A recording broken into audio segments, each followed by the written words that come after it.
everyone. We're going to get started soon, so please grab food, drinks, whatever's left. Grab a seat, and we're going to get started right away.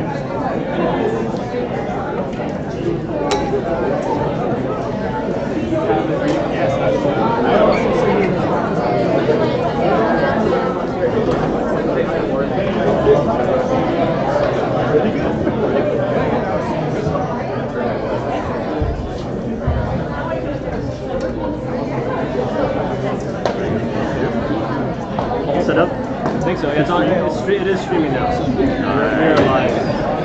It's good sound. I did check it. So far so good. It's working. It's funny. It's about 20 seconds behind. Right here. They were listening to the whole conversation. Yeah, you got live stream and it's on YouTube. That's now being transcribed into many languages. Yes. With names, face recognition, voice recognition, soul recognition. It knew what you want. You're not gonna get remarketed for all these like Mother's Day.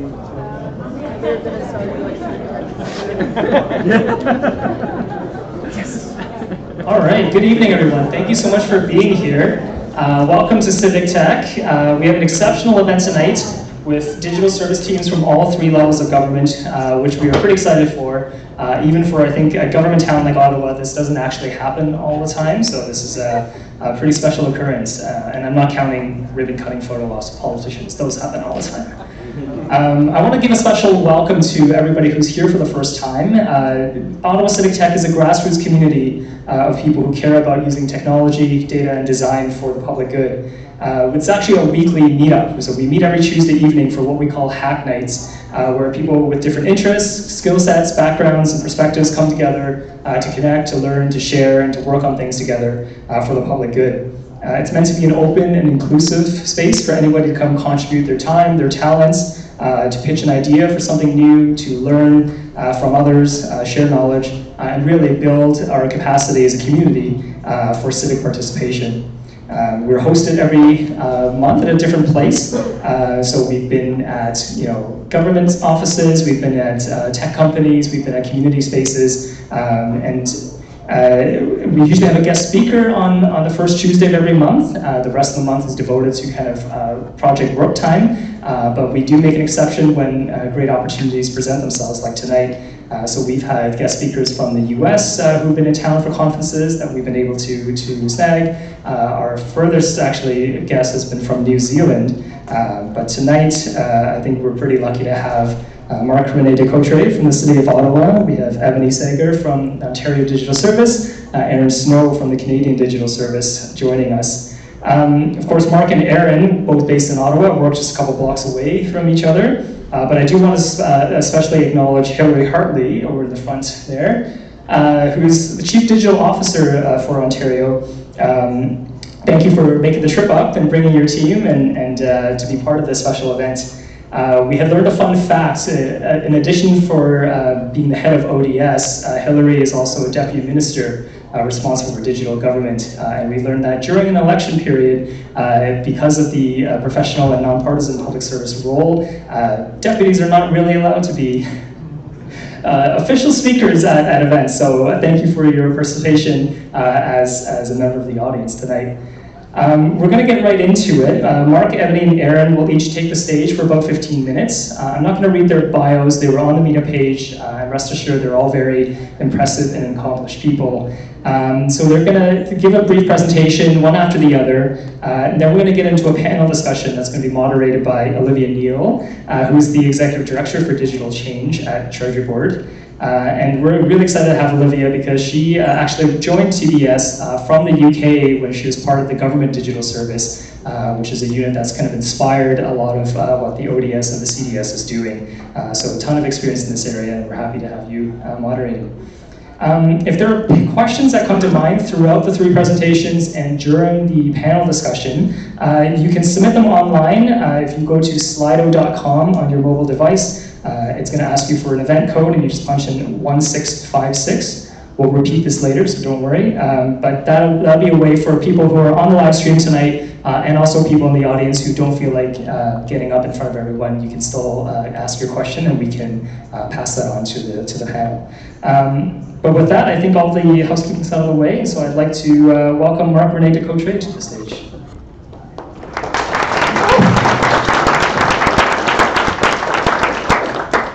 Thanks, James. So a couple things before we start off. I'd like to thank my provincial and federal counterparts for taking part in today's session.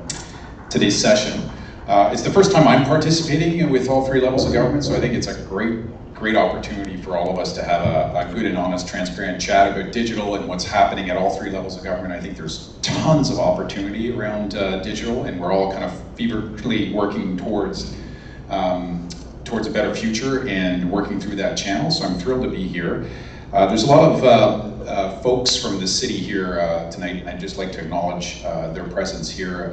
It's where we want to continue to have a level of engagement on this topic, not just tonight, but going forward. We've taken part in other civic tech events, and I think it's always been very beneficial to us, and we want to continue that partnership going forward. What I want to talk about with you folks today is, of course, our digital strategy at the city. I've been with the city about a year now. Prior to the city, I'd spent 13 years at IBM. I left IBM as the associate partner in charge of digital, the digital operations practice. And so digital is something I'm passionate about, and I joined the municipal sector because there's an incredible amount of opportunity at this level of government around digital, around connecting the citizens with the world around them using digital, and really improving kind of digital access and ultimately community outcomes at the municipal level with digital. And digital is broader than just technology, as we all know. It's about innovation, it's about driving towards kind of a connected community in ways that we just haven't experienced in the past. So I want to walk you through a little bit about what our digital journey has been at the city. And I won't go too far back, but I want to talk to you a little bit about what we've done in the fall. So in the fall of last year, we came up with our Smart City 2.0 strategy that was approved, that really anchored digital on three key pillars. One was around connectivity, the other on smart economy, and then the third goal is around innovative government. And our digital strategy is really anchored on the innovative government. Back to Digital is more than just technologies. It's a way to connect people, to foster innovation, to really change service delivery for the better. And so our digital services strategy is anchored in that innovative government.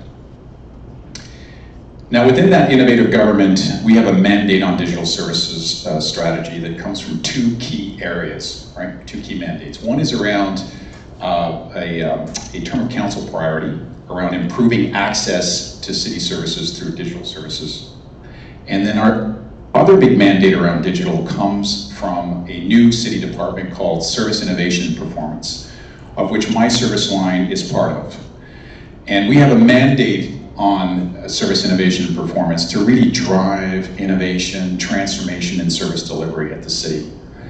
And when I first joined the city, I had conversations with Donna Gray, who leads the department, who's here in the audience. And we had some chats through the interview process, and I was incredibly impressed by the city's foresight in setting up a department that's, I think, 300 plus people, I think, in the department, that has all of the core transformational innovation capabilities that you would need to transform an organization that's over 15,000 people, that has more than $3 billion in operating. It has all of HR, which is all our human capital. It has our information, public affairs, information, media relations group, so all of the communications, public outreach, public engagement. It has Service Ottawa, which manages all our channels at the city, so our phone, our counters, our digital channels. And then to boot, we create a service transformation group, which I lead, that has all data analytics, that drives strategic planning for the City of Ottawa, all the service improvement, all the organizational development, organizational effectiveness, and internal communications. You have all the ingredients to really drive service innovation and transformation. And digital is anchored around that from its mandate. So I can't stress how important that is, because again, digital is more than just a set of technologies we want to implement.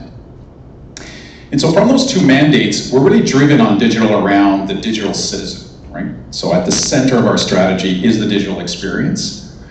And there's a lot of research around digital experience, what we all want to experience online. And some of these attributes are fairly well known, right? Reliable, responsive, secure, convenient. Some of this, to some extent, is a bit motherhood, but it's the foundation of your online experience.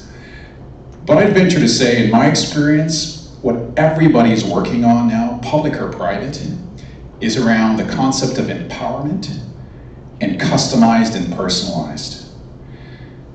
Let me give you some examples. In the municipal sector, let's take empowerment.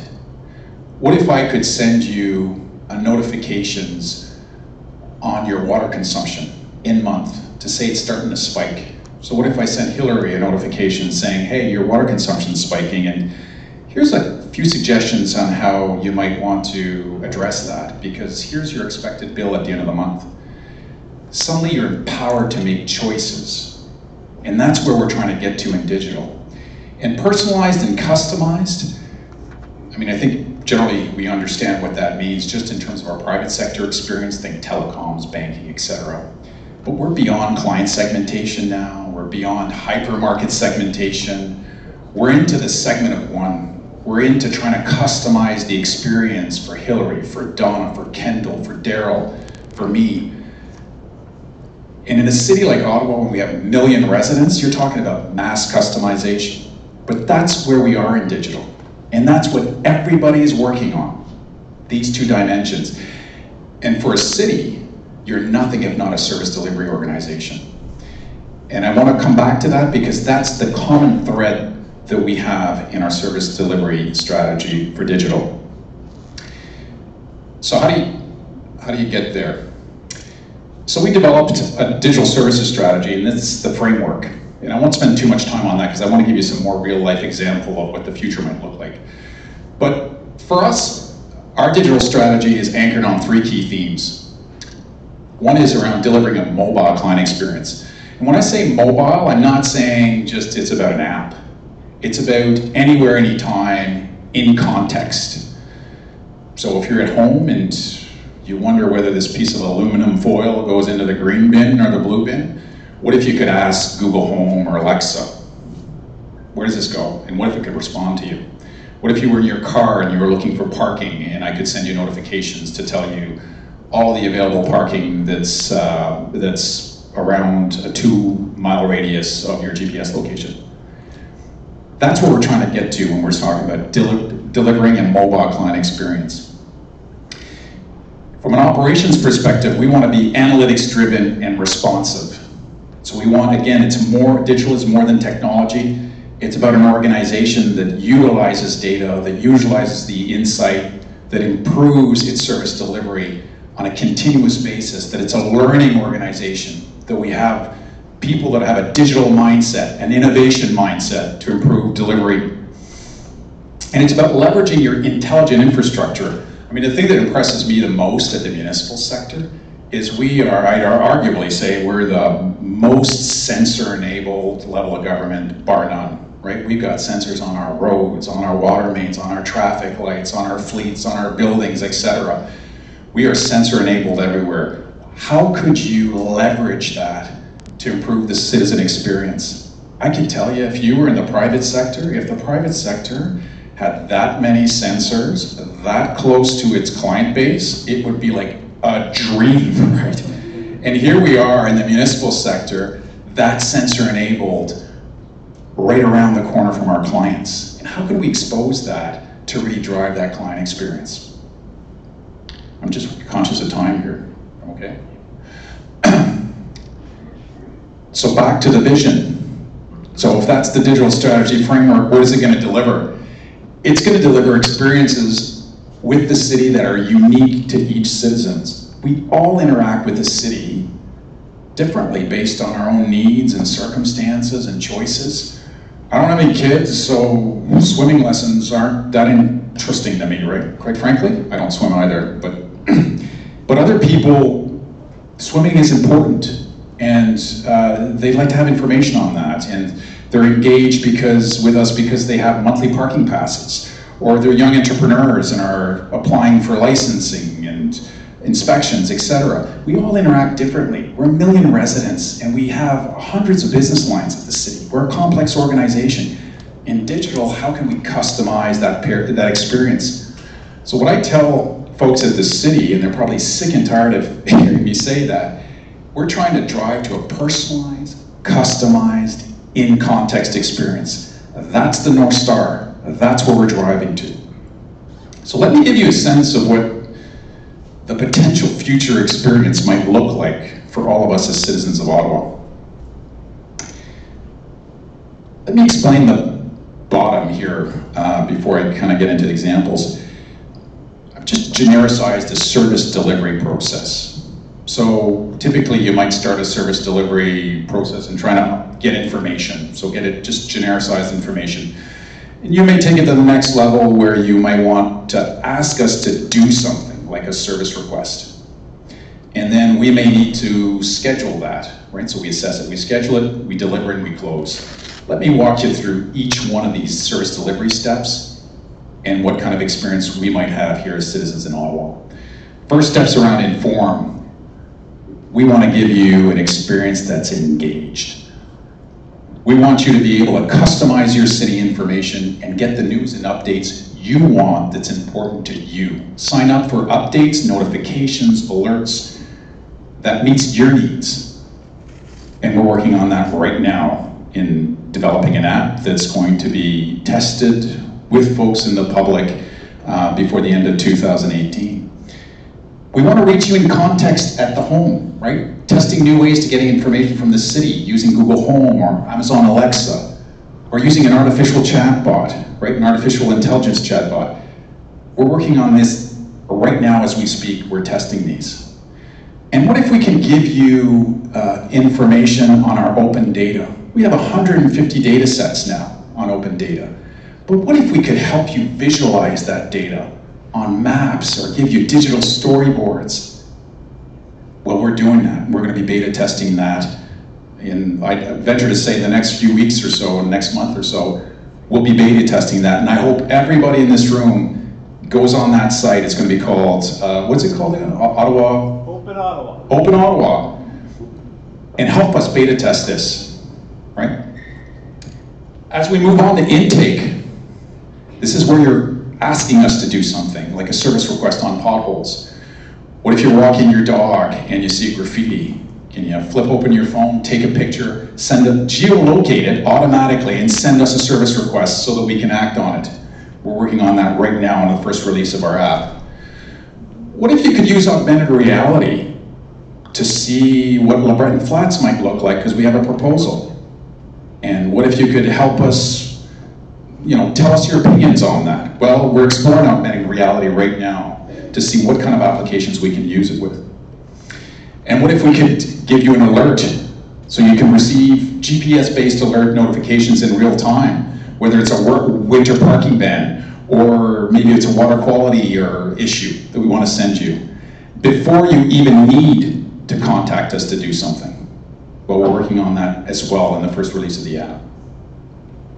And as you move to assess, this is where we have to schedule something. So if you've given us a service request, we have to schedule. Well, what if you could look at the scheduling options and the bookings and availability? And what if you could self-book? I mean, you could still call us. But if you're trying to look at it and it's 11 o'clock at night and you want to see what's available, what could you self-book? Wouldn't be available for all services, but maybe some services that make sense. And what if we could provide you with some service standards or average completion times? I travel often to the US and I look up online and say, well, what's the average border wait times? Because it's going to take me an hour to cross through Cornwall. Might not be happy about that, but at least I know. And so what if we could give you those kinds of average delivery times around, well, we won't get to this graffiti for 2 weeks because we're experiencing high volume, but at least you know. And when we get to delivery, is the whole concept of empowerment that we talked about, right? So the water consumption we talked about. What about monitoring status of transactions anywhere, anytime? Or manage your own account and keep track of your interactions with the city, right? All of this becomes possible, real time, anywhere, anytime. And then we close the transactions. What if we could receive automated customer feedback for improvements? What if we could send you on your app, thumbs up or down, how'd we do? Or if it's a complex transactions, give us a little bit more feedback. And what if we could send you notifications when we close that service request around a road repair and actually send you a picture of the work we did? All of this is possible. All of this we're working on right now. Gives you a glimpse of what the potential future client experience would look like at the city and digital world. And none of this is incredibly complex, but we want to be really, really, really good at digital service delivery for citizens of Ottawa. And we're putting in the platforms that allow us to deliver that experience and to build upon it.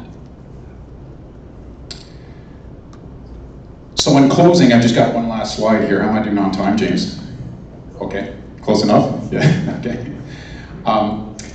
So in closing, we're going to be testing all of what we're talking about now. We're doing some internal tests now. We're in development in some cases.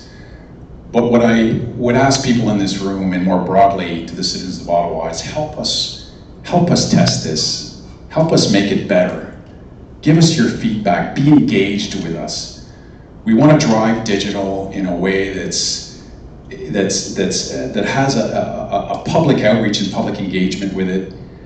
We're 1 million residents, and we're trying to customize, personalize, and provide information and an experience in context. But that means we need to have people's feedback, because there's just too many people with too many different ways they interact with the city, and we have too many service lines. We need to get out there, test, get feedback, amend, test, make it better, continuously improve our services. So when we issue, whether it's an app, a new website, a new chatbot, go out there and use it, test it, give us your feedback, help us make this better. Anyways, thank you very much. I hope this is helpful, and I look forward to the panel session and the questions. Thank you.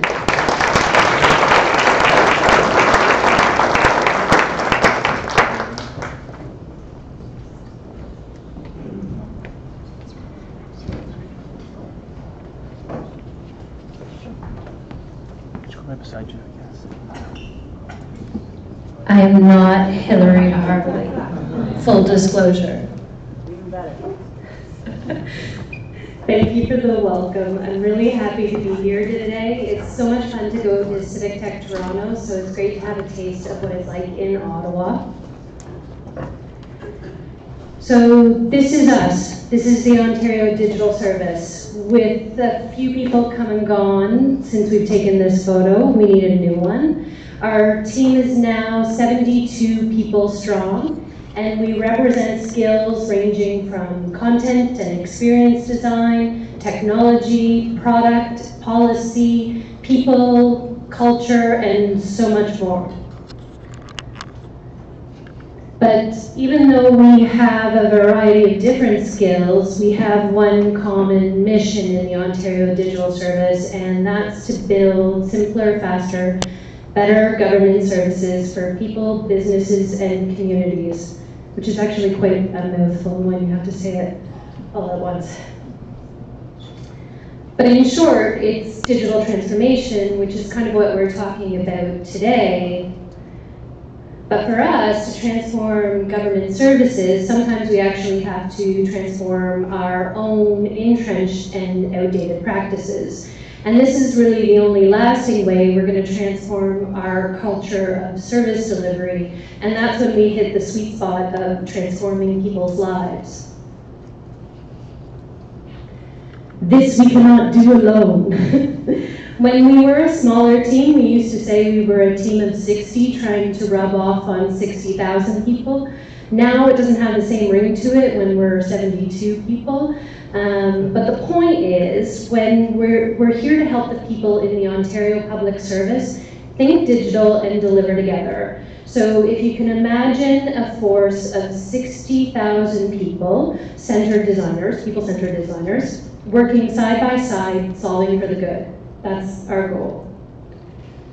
So to start, we had to define what good looks like. To do this, we published our digital service standard. These are 14 points to help teams who are delivering and building digital products deliver excellent online products. So many of our standards are based on what we learned from other digital governments who went before us. We were definitely not the first. We will definitely not be the last. But the teams that worked ahead of us worked in the open, so that teams like ours could build on what they developed and pay it forward as well, which is what we try and do. Now, there are 14 points in our digital service standard, and you probably won't notice just looking at this slide, but there are 3 themes. The first theme, 8 of the 14 points, are about designing to user needs. 3 of the points are about how we come together to work as teams, and 3 of the points are about how we use technology. But to make these standards stick, we have, as a part of our everyday practice and our culture, not just another exercise in compliance, we actually have to make this good path the easy path. A teammate recently described this as us taking the hardest path so it's easier for others to follow us. And I kind of like that. Because our team is actually well established to do this, because being unreasonably aspirational is actually embedded in our leadership principles and encouraged. But how do we practically transform our culture of service delivery? How do we make that good path the easy path? We at the Ontario Digital Service need to provide supports, we need to remove barriers, and we need to show, not just tell, when it comes to our work. So for me, providing support simply means we're here to help. We're here to help with training, or coaching, or advice. And sometimes this can take a really formal feel, like our 3-day user research bootcamp that we just rolled out with Communitech. Or sometimes it can be us working hand in hand with the digital team to help them get started or navigate around a problem. And while this helps our partners, and that's a great outcome of this activity, it also helps us identify patterns in teams who are trying to apply the digital service standard but are struggling, so we can develop new supports and provide other help. Our assessment process is another way that we provide help and check in with teams who are working towards applying the digital service standards. It's a peer-driven review process that checks in with project teams during the discovery, beta, alpha, beta, and live phases of their design. It's not mandatory yet, but there are a number of early teams who have volunteered to participate in this process to gain advice from what comes out of the assessments. So removing barriers. Many teams have never done something like user research before. Some of them have never been asked to do user research before. What we need to do is show them how to do that with guides. We need to make it easy to do with toolkits and templates. And we need to break down barriers, real and perceived, like the ability to recruit and compensate for participants in user research, which could traditionally be used as a reason not to do it. Everything we create is available online. So far, we've published our service design playbook. It talks about the common myths with service delivery. It's actually kind of a fun read if you can have a chance to go through it. But it also talks about how to incorporate it into each phase of your product delivery. Our user research guide is an incredible practical guide that covers topics ranging from how to actually conduct user research to turning your user research into action, and everything in between. The templates for consent and compensation forms are also included in this guide. And, did it switch? Our Inclusive Design Toolkit. This is a collection of resources for people designing for a full range of human diversity. It also includes our set of inclusive design cards. All of these and more are available on ontario.ca/digital standard. And as I quickly flipped past all of them, you might have noticed that they each displayed an alpha tag, as well as a call to action. We post our tools publicly to continue to pay it forward, but we also collect feedback from all the people who might use them, like you, or any other government or any digital team who wants to use these tools. Showing how we work. That's really what we mean by saying show and tell, don't tell. When it comes to user research, one of my favorite examples of showing instead of telling is our ODS lab at Communitech. Communitech is an innovation space in Kitchener-Waterloo that is very similar to the space that we're in tonight. And it's the home to our ODS lab that opened up in August 2017. The lab has a small team of ODS experts who are well practiced in user-centered service design and user research. And the space itself creates an environment for ministry teams who want to learn about their users and safely experiment with their products under the guidance and coaching of our team. Working out loud comes out often, and I am told by partners, because I often work with our partners in ministries, that the most compelling case for them to get permission to do something different, and not radically different, just user testing, can be wiped away as a barrier just by pointing to the ODS as an example of someone who already does it. So if it helps make the good path the easy path, we feed into that. We work out loud and populate our blog with as many case studies as possible, making a point to talk about how we follow our own standards in our work. But sometimes we need to take the good path together, like our environmental registry team. This multidisciplinary, I always stumble over this word, multidisciplinary team is made up of people from the Environment and Climate Change Ministry as well as the ODS. We're co-delivering a new approach on the Environmental Registry of Ontario. Together, this team actually conducted 3,000 minutes of user interviews in the 10 months that they worked from discovery to beta. And from the time that they wrote the first line of code in October 2017 to the time that they launched their public beta in February of 2018, they actually shipped over 20 versions of their product. And this was based on continuous iterative testing and research with their user base. And just before I close, I want to show you our digital action plan. The plan launched back in March. It's available on ontario.ca/digital action. User feedback is really important to us, as you might have guessed from this presentation. So please take a look and send us your thoughts. That's it. I feel like I went really quick.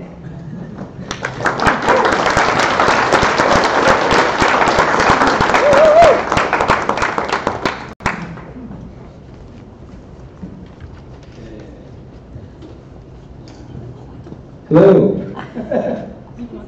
I don't need it. Hi, I'm Aaron. I don't have slides tonight. I guess I have one slide tonight.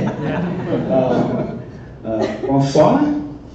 I'm in tomorrow, starting my third week of French class.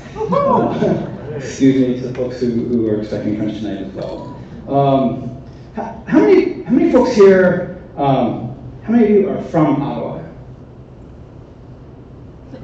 All right, okay, good. That's just my way of getting most of you to raise your hands. All right, how many folks have worked or have worked in the government of Canada? All right, pretty big numbers. How many of you have seen the Avengers movie? Okay. No spoilers, thank you. Haven't seen it yet. Okay, great. So, what is the Canadian Digital Service? I want to give you a little bit of a tour of digital in government Canada for folks who are not as familiar, folks who, for the half of you I think, maybe less, who do not and have not worked in the government of Canada. Unlike Ontario, where a great many things digital are all under one roof. Digital is a little spread out across the government of Canada. There is a federal CIO, the CIO branch, which sits in the same agency that we sit in, who's responsible for government-wide IT policy, including digital policy. There is also, of course, the PSPC. See, I'm already getting an acronym from it, even though I've only been here for 7 weeks. The professional, procurement services, which is responsible for large purchases of software and services across the board. There is Shared Services Canada, SSC, which has a legal mandate to be responsible for certain purchasing of infrastructure at scale for the government. And then last year, the Canadian Digital Service was born.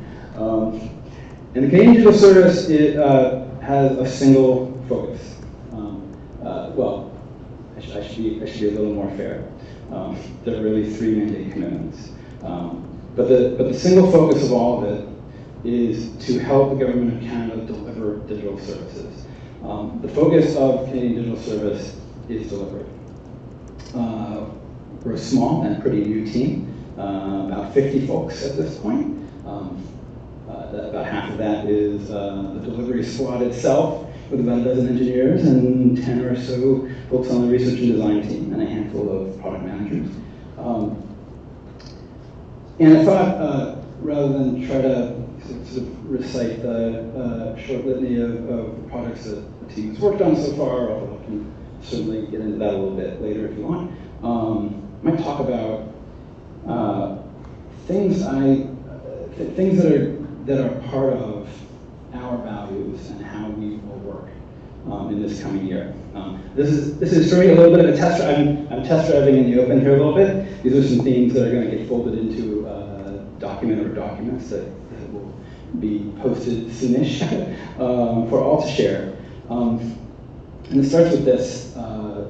Like I said, this is a delivery unit, and as our forefather, Mike Bracken, at the Government Digital Service in the UK, used to say, did he say the strategy is delivery, or did he say delivery is the strategy? The strategy is delivery, is what he said. And by that, he meant that the way they were going to achieve things and gain traction was by, doing. And I think that at CDS, we feel like it's important to take it a step further. And to say also that the culture is delivery. That everything we do and the way we behave and the choices we make will be centered around how do we deliver, how do we demonstrate delivery, how do we spread the culture of delivery through government, through government where, like in many large organizations, not any, but in many large organizations, including many government organizations, the incentives are not always aligned to delivery. Incentives are sometimes more aligned to relationship building or to deadlines, whether or not the delivery is successful. There are all kinds of competing incentives in government, and CDS intends to be a bastion of delivery first. The culture is also, in the spirit of delivery, a culture of blameless retrospection, blameless retros. There is a great anxiety in many corners of government organizations toward looking back and talking about what didn't work, what didn't go well.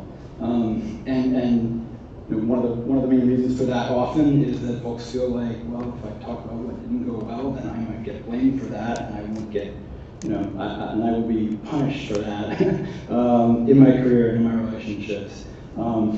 We intend to work in the open in that respect and to hold ourselves up to the standards we set and to set an example of making it okay to talk about what doesn't work. Which leads me to the next point, that we think that it is very important in the spirit of show, don't tell, to show the whole iceberg. it is often the case that you see only a fraction of a project or of a deliverable or of a problem space. We think that it is important to show everyone the entire process, how it is that a thing that looks like it should be easy for government is actually hard, why it's actually hard, what are the assumptions underlying why it is or why it is perceived to be hard, and to demonstrate how we walk through the process of delivery from soup to nuts, including the hard stuff, in order to set an example and make it okay.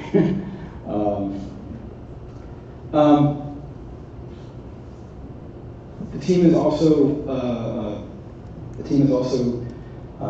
extremely committed to measurement. I talked about this a minute ago with respect to holding retrospectives, but also making sure that we know how to measure our success. We know how to measure blamelessly, which is to say that to divorce blame from what has worked and what has not as this organization learns to deliver.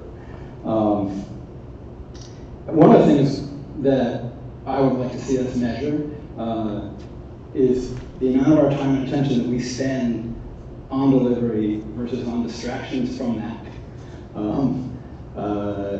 If anyone has been part of any organization of any size, you know that some percent of your time is spent on things which are not part of your critical path. And we're going to look for ways, and we're going to continue to hone ways to make sure that we can focus our team on what matters as much of the time as we can, and to set again an example for that for government agencies that struggle with that problem.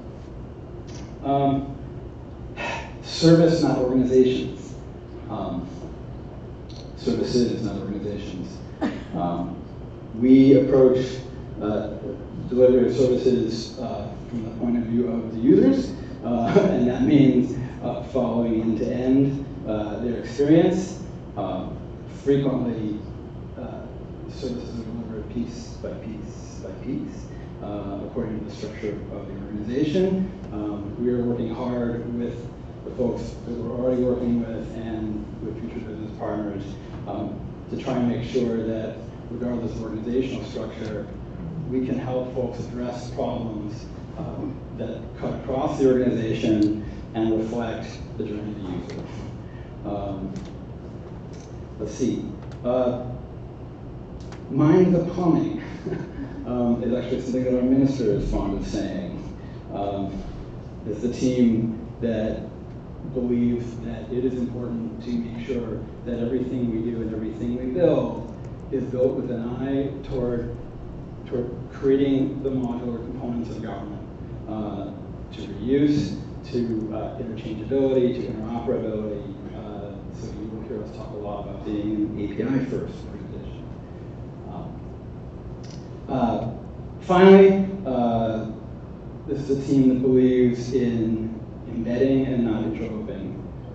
This is a team that believes very strongly in sitting side by side with the government, with the members of the civil service who are working hard every day to serve the public to the best of their ability. And we are not there to come and tell them what they're doing wrong. We are not there to come and show them how it's really done. We are there to serve them. This is a team of servant leaders and serving the servers. Let me just finally say that all of the things that I've just said, these are all things that came out of the team.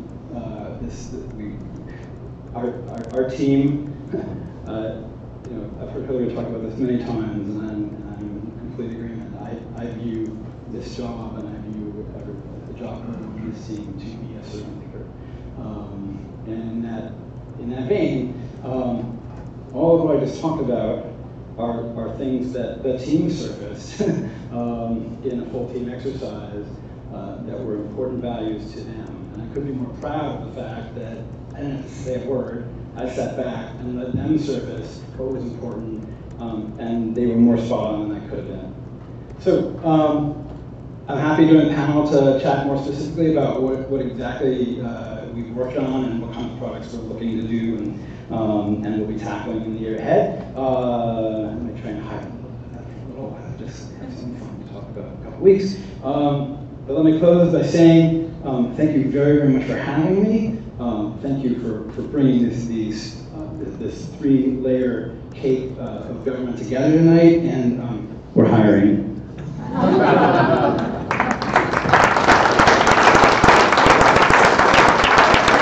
Thank you very much, Aaron. Thank you, Ebony and Mark. So let me bring all of the speakers back up. We can start the panel along with Olivia. And as a reminder, we already have a bunch of questions online, but the website again was slido.com, so slido.com. You can just punch that into any browser, any mobile device, and put in the code 1656 to submit your questions. So we'll hand over the mic to the panel. Olivia, you're mic'd up, and every so often I'll just raise my hand, and if you can go to the online questions, that'd be great. So. And I know, sorry, I should mention, they're awkwardly spaced out, but that's because we have a pillar in front of our camera that we're live streaming. Me and Aaron really don't like each other. Yeah, they're actually quite friendly. We tried to move the pillar and we're unsuccessful.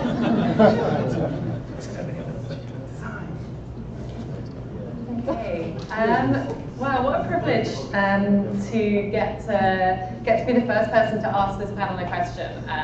I know we've got questions on Slido, and I know that there's plenty of questions in the room as well. But given that I essentially got the mic first, I'm going to use the opportunity to ask this panel. I mean, this is for me the first time I've been in a room with these layers of government all on the same panel at the same time.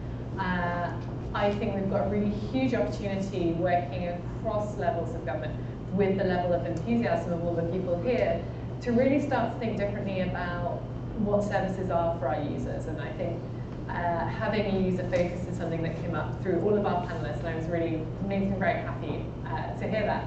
And I think one of the things that we often hear from our citizens and our businesses is that they don't see levels of government in the same way that we operate every day.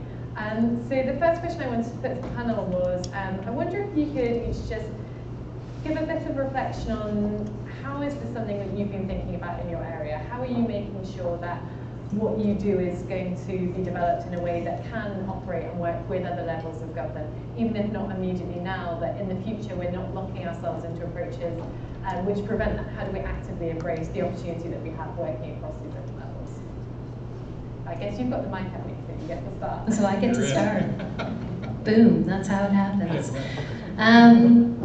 So I would say that for me especially, looking at the work that we did to develop our digital service standard and the fact that we looked across every jurisdiction that had gone before us, and I think that there was 8 that were before us, that all kind of fell into that same line of thinking of what's important from a digital standard or the principles that we use to develop services. I think that that's the opportunity when we look at Ontario or Canada or all the municipalities within it to start to align how we approach things like service delivery, because there's a lot of elements to how we work, at least in the digital service, that are about, like Aaron talked about, it's about service versus department or organization. We feel the same even within our government. So if we have a common language and a common set of tools, then I think that we can approach it more easily. Next. Aaron looks keen to take the mic. No, wait. I'll take it. It's not poison. I think there's 2 things I think from my perspective. One is I think there's some use cases I think where all 3 levels of government can work together. Like one example often is around business licensing, and I think I understand there's been some pilots around blockchain and that kind of thing where where somebody, a young entrepreneur, might need to get different licenses and applications at different levels of government. I'm not exactly sure how that works, but the point is there's use cases where you do need to connect with all the levels of government. And is there a way that we can seamlessly take away kind of the bureaucracy away from the citizens so all they have is a seamless experience? I think there might be some use cases there for sure. But we'd have to identify them and then look at maybe some pilots where we can work together. So I think that's an opportunity for all of us to think about. I think the other element for us, especially here in Ottawa, I mean, Ottawa's a unique place in many ways, right? We have a population and citizens that are passionate about public service here in Ottawa, and we have a really vibrant kind of high-tech and civic-minded folks here that are really driving innovation. And I look at the work that Michael Tremblay is doing here at Invest Ottawa to bring together all of us to really help us innovate and bring together various sectors.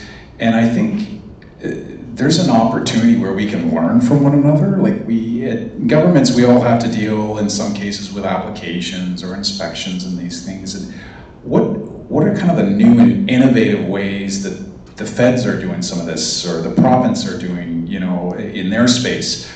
And can we bring that thinking together to help us figure out maybe at the municipal level some issues that we're facing?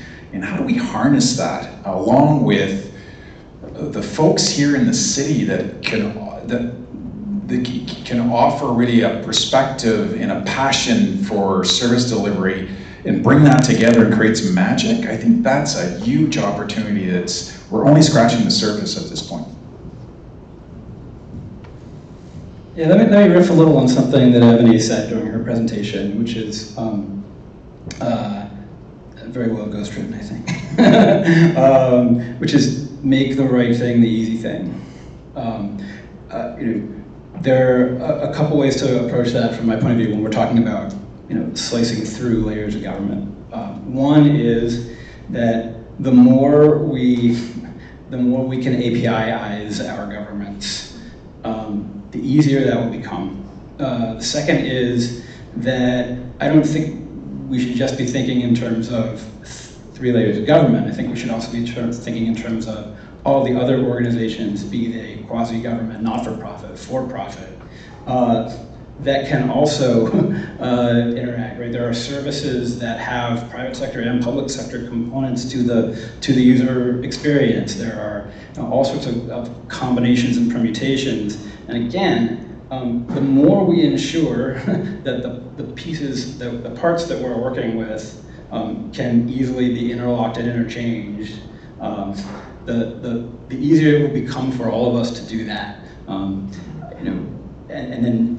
And thereby, so making life easier for designers by making it more possible for things to come to life that they can dream up in service, to me is like an incredible investment that all of us can make, and that is good for our services whether or not they ever end up interchanging with anything else. So.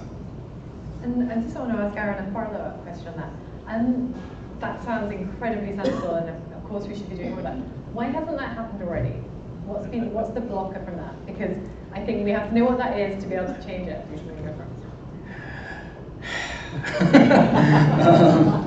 Keep thinking, guys. You get the hard questions. Well, I'm going to speak from my experience south of the border, which so far trends pretty well with what I have heard and seen north of the border. I think a couple things. I think that again, a lot of this is about incentives. I think the incentives to government IT organizations is not necessarily always to prioritize making their services modular and interchangeable. I think it is certainly often when contracts aren't written thoughtfully and carefully, not in the incentives, not a strong incentive for vendors to necessarily make the work that they do interchangeable. And we can go down that road some more if you want in a bit, but in short, it hasn't been anybody's priority. And whether it becomes a priority is going to be a matter of all of us making the case for why good architecture hygiene is good for your project and good for future projects and good for others' projects. And that in part requires some somewhat sophisticated thinking about how to talk about the sort of triple bottom line of the value you're generating when you build digital services. That it's not just about the thing that you were asked for from your boss. It's also, how is what I'm doing affecting how we provide services across the board. So. Okay. So I'm going to ask one of the questions from Slido, which is, and I think this could be answered by all of you, who do you or your organizations look to as role models in this space, either for inclusive design or for personalized design or for the way you think citizens want to deliver services? Who are you looking to learn lessons from? And I think I'd be interested in private sector, public sector, anywhere you're getting inspiration from.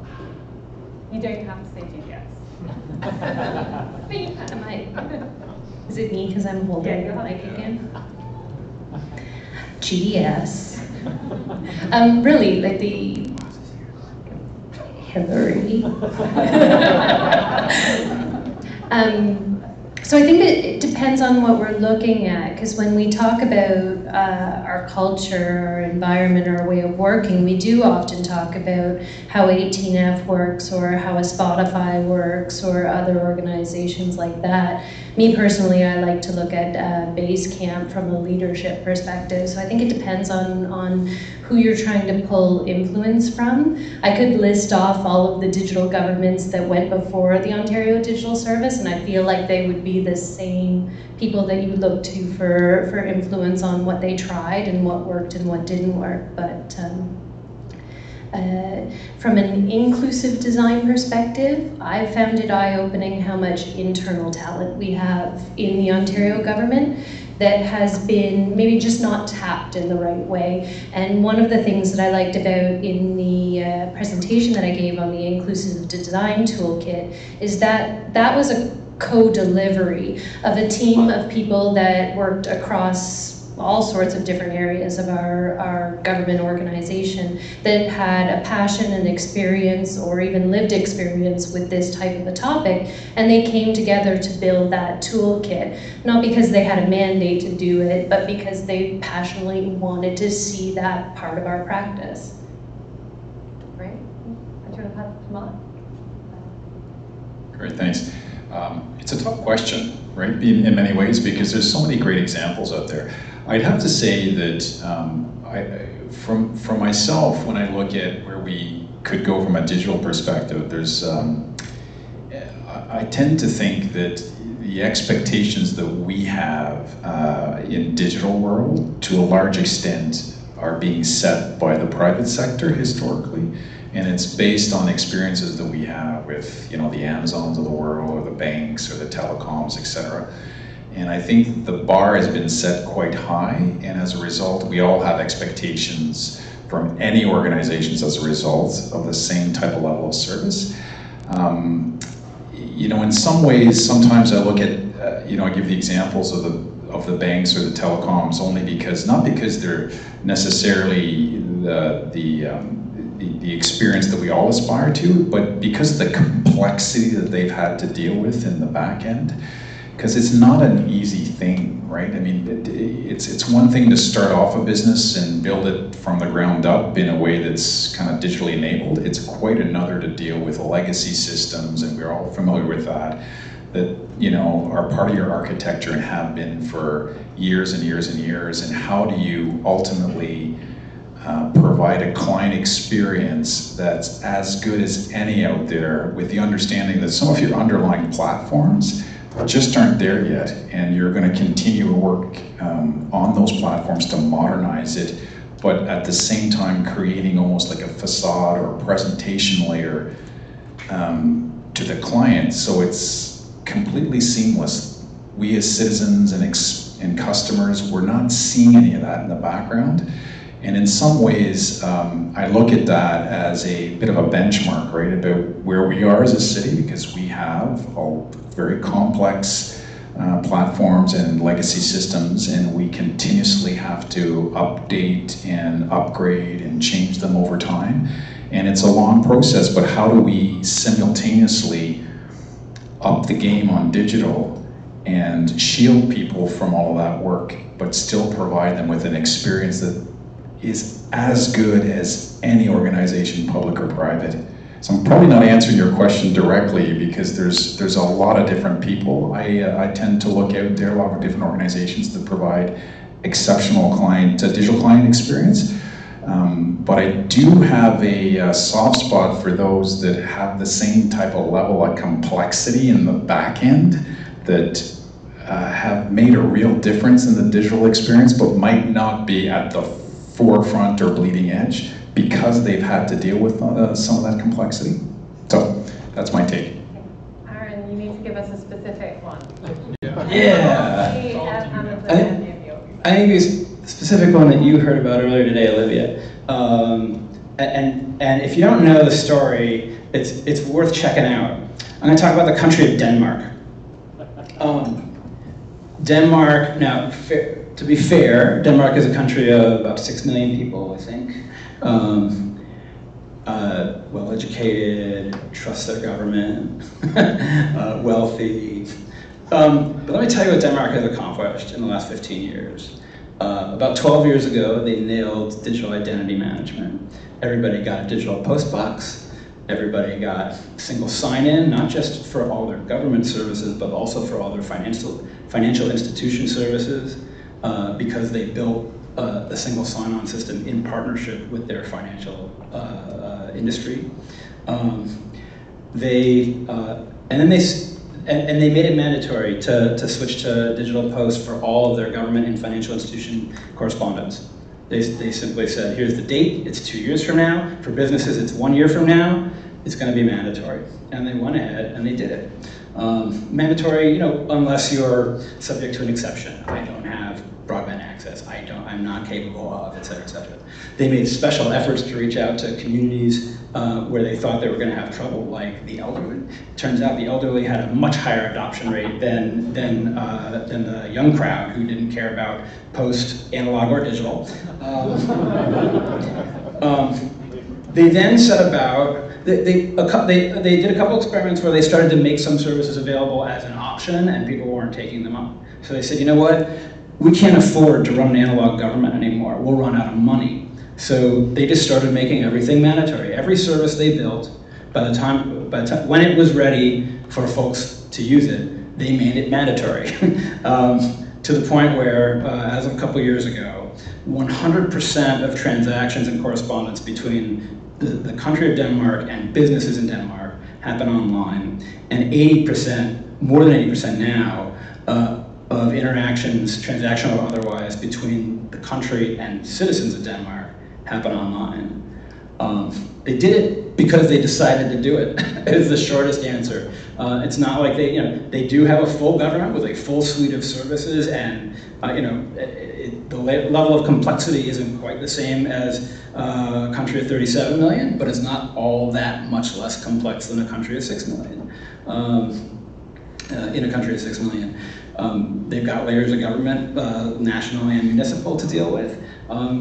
They decided to do it, and they did it one brick at a time. They didn't take on enormous projects and say, all right, next year we're going to make this entire department digital. They said, we're going to one service, and the next service, and the next service, and the next feature. They were truly agile about this over the course of now 15 years.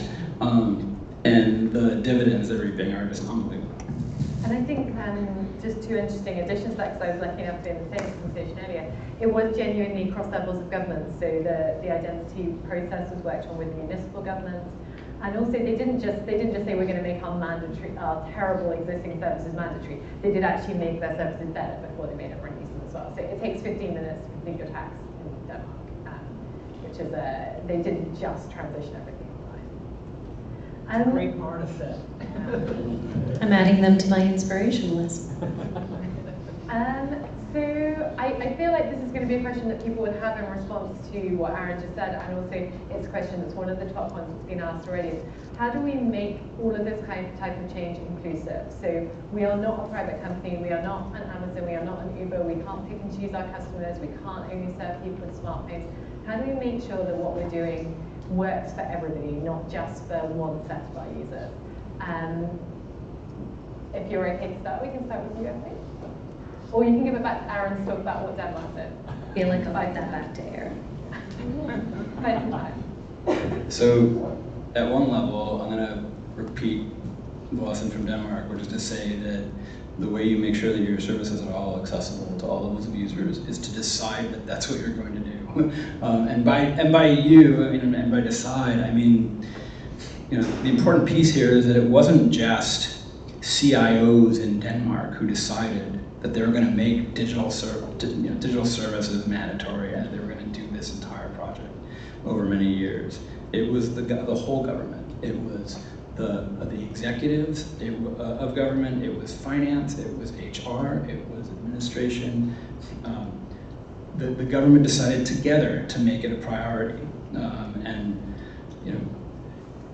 One of the things I think that we're all seeing and learning over the course of years serving in government in a digital capacity is that that kind of alignment across your entire team, not just your digital team, makes or breaks all your projects, right? You can't do anything of being the computer folks in the room, right? You can't do it alone. And that's a sort of cop-out answer. I mean, we get into lots of specifics about how we do user research, how we make sure that we're reaching out to the communities and the individuals that are most affected by inaccessibility. I'm not the expert in this room. There are people far more expert than myself, including my old friend. But that's the sort of top-level answer. I feel like I'm on a Matthew Gray button right now. If you ever want to hear our opinion in the Ontario Digital Service, please tap Matthew Gray. Lots of great thoughts there. The reason why he's in the back of my head trying to whisper his answers to me right now is because I meant to seek him out after last weekend when I was, I have a camp north of Kingston, so not too far from here. How many people know where Lyndhurst or Delta, Athens? A couple. In Toronto, the answer would be nobody. I'll give you that. But not too far outside of the city to call it like truly in the woods. And we were sitting around the campfire. There were 7 of us. And I asked someone if they had seen this new Netflix TV series. And woman my age, same amount of kids, made a lot of assumptions on our access, and she turned to me and said, I don't have home internet. And I was shocked for a minute, and then I asked the other 7 people around the campfire, and none of them had home internet. They had smartphones. One couple shared a smartphone. That shared smartphone had internet access from shared Wi-Fi at libraries. And sometimes when their kids had to do projects, they would turn their hotspot on. So they had computers, and when I asked why they didn't have home internet access, they said the cost was too high compared to the gasoline they needed to drive to their job, and the access wasn't reliable enough for them to pay that amount of money to get home internet access. And they survived, and they did what they could to get it when they could. So for me, that was just a real shocking moment. I sat in silence for a while, and then they laughed at me, because here's the girl from Toronto with internet all over her. I felt like I was like rubbed down with internet. I do carry my phone around with me at the camp, so I was a little embarrassed about that. But I immediately wanted to seek out Matthew and talk to him about these aspects of digital inclusion that I hadn't dug deeper into, to really understand what is the experience of someone who is trying to submit their taxes and they only have a smartphone. And maybe they've hotspotted it, but they're worrying every second about the data charges that are piling up as they're trying to get through that 20-page service. So I don't feel like I have all of the answers, but I feel like there's a lot of great thinking that's happening, especially in the Ontario Digital Service, but I'm sure everywhere else.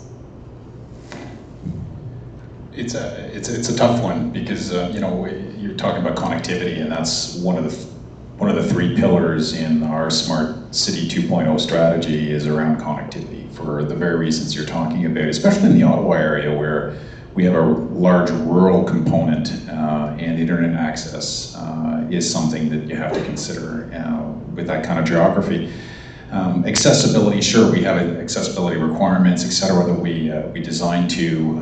There's user testing, et cetera, but you always have to be mindful in the digital channel around accessibility, inclusiveness. I think part of the answer that we're driving to is around this personalization, customization in digital to really provide a customized experience to individuals in the choices that they can make.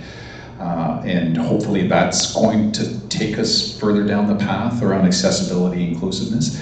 I think in digital too, we have to adopt kind of a no wrong door type of approach where you want to take a hybrid approach and open up your APIs. Aaron talked about this. Foster innovation out there and really hopefully people can address different segments of requirements and needs and really foster an ecosystem that can really interact with the city and develop and come up with new different apps potentially and broaden the scope of services and accessibility inclusiveness. I think that's all a part of the mix of what we're trying to drive to, but it's not an easy thing to get your head around, right? We're going to have to continuously work at accessibility, inclusiveness. Anybody who works in digital that's obviously something that we're going to have to continue to work. So I'm going to start with Aaron on this one. Sorry, the mic is being passed up there. Aaron talks about blameless retrospection. Which I think is a really interesting concept and something that we're not very good at in the public service and maybe true of the private sector as well. And so based on that, this is why it comes to you first. Could you give us a time, tell us about an example, a specific example of a time when something that you've worked on hasn't worked out and what you learned from that and what you would do differently? And I figure you've been at CDS, you can use the CDS example if you want, it's probably a bit too short, but anything from your previous career as well. Oh, there's so many.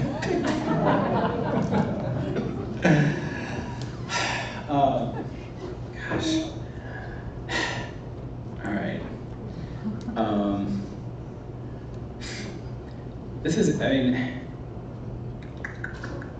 there's so many mistakes. So 18F, it's funny, at CDS, I feel occasionally like I can see around corners, like this little bit of magic. And part of the reason is that having lived through the growth of 18F for anybody who's not familiar, 18F is a digital service team in the federal government that Hillary and I were part of the founding team for, a group of 10 people.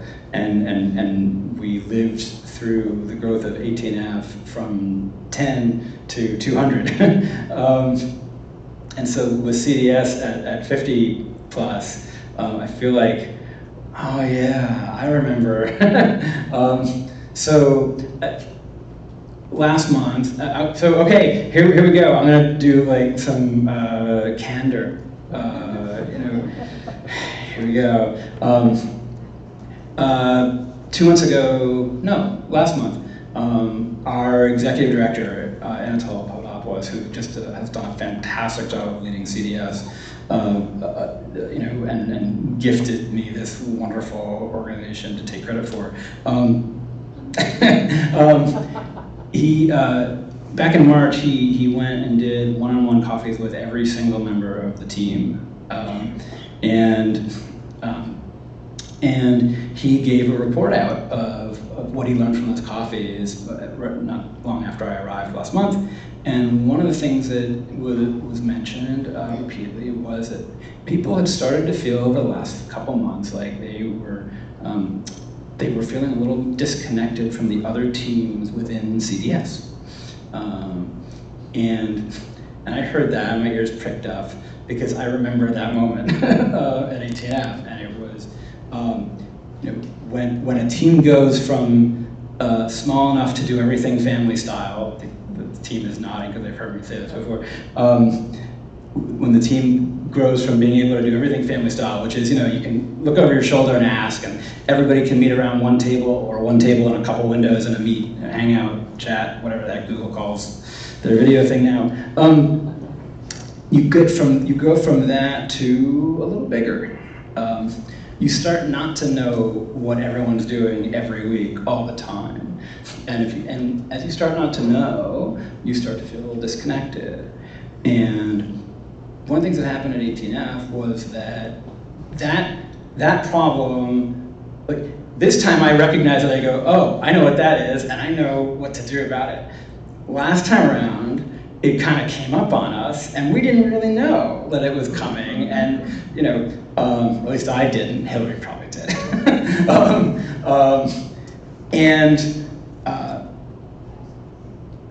And what I know is that the disconnection, if left unaddressed, can start to lead to disaffection, and the disaffection can start to lead to uglier things.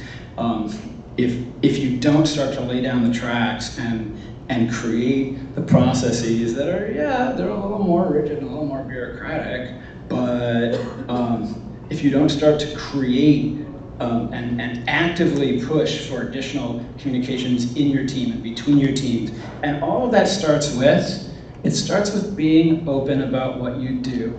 It starts with when you hold meetings. If the meetings aren't open themselves, then you have agendas that are open and you have minutes that are open, redacted for HR and other things that you can't speak about publicly. But making sure that anytime anyone on the team wants to know what's going on any of the other teams, that there is a transparent way to follow all of that. I was terrible at that. As a leader at 18F, like if you asked me what my greatest failing was, it was that I understood the value of transparency, but I was not good at fully committing to it, and I was not good at fully executing on it. And every single time I chose to be less transparent rather than more, it bit me or us in the butt. And that's the lesson I bring back this time around. Thank you. Did you have enough time to think, Kathleen? I did. I feel like you starting gives me some time to feel like I can answer the question. Wow, blameless retrospectives. I feel like there's lots of things that I can go back in my career and say, oh wow, that didn't go well. But the project that probably sticks out in my mind, not because the project didn't go well, is budget talks. Is anyone familiar with budget talks? With this kind of audience, you guys are always familiar with budget talks. If I went out to the street, maybe someone.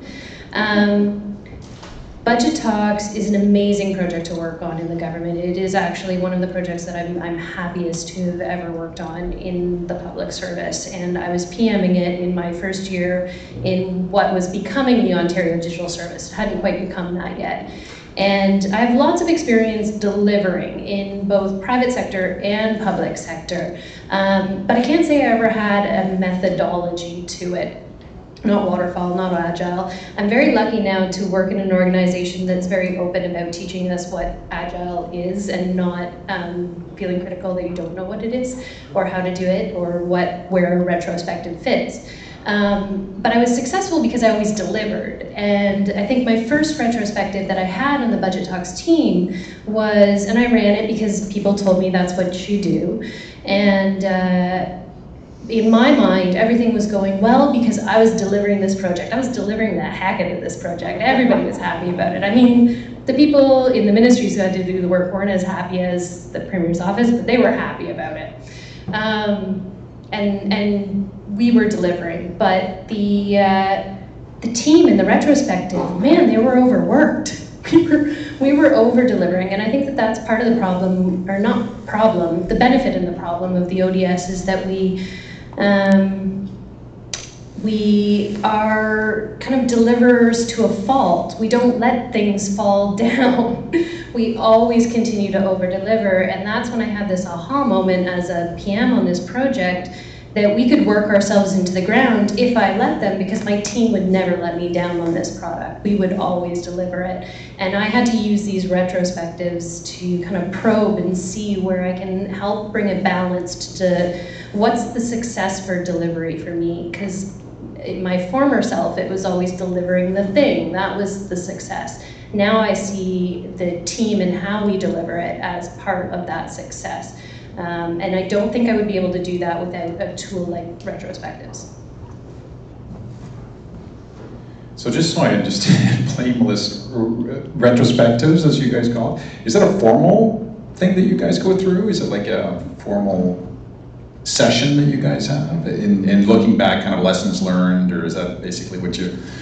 So having not gone through that, but I do have many scars in prior projects and large scale transformations. But if we're looking for just kind of an examples of things that we've things that haven't gone in the past.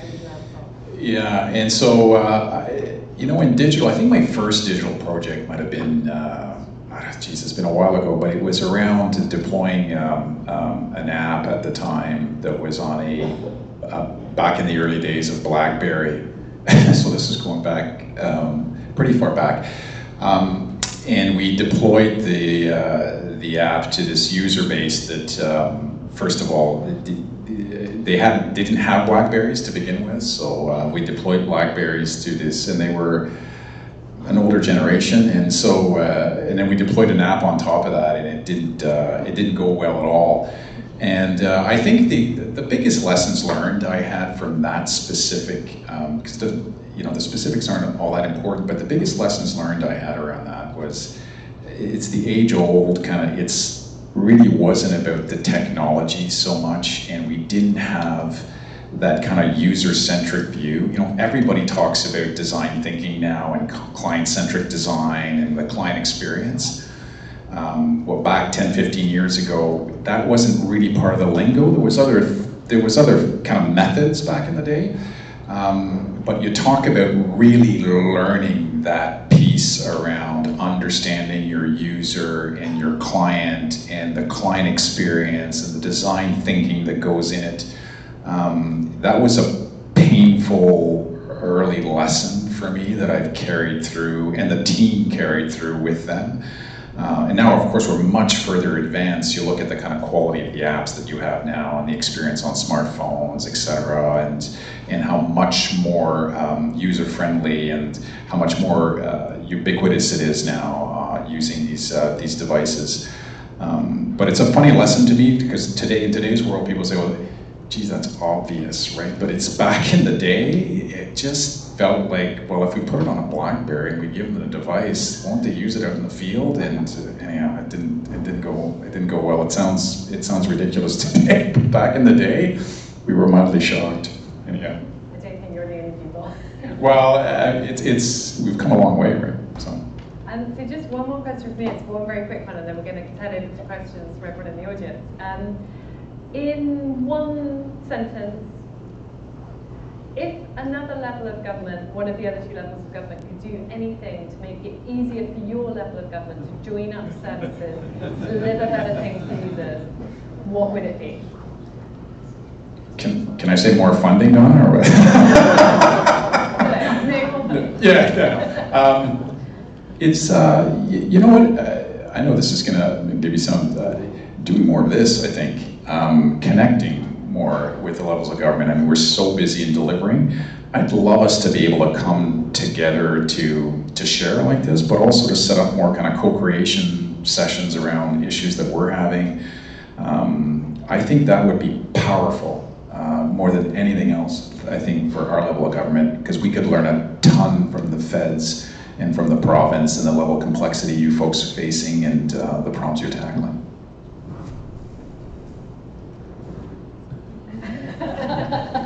Didn't work that time.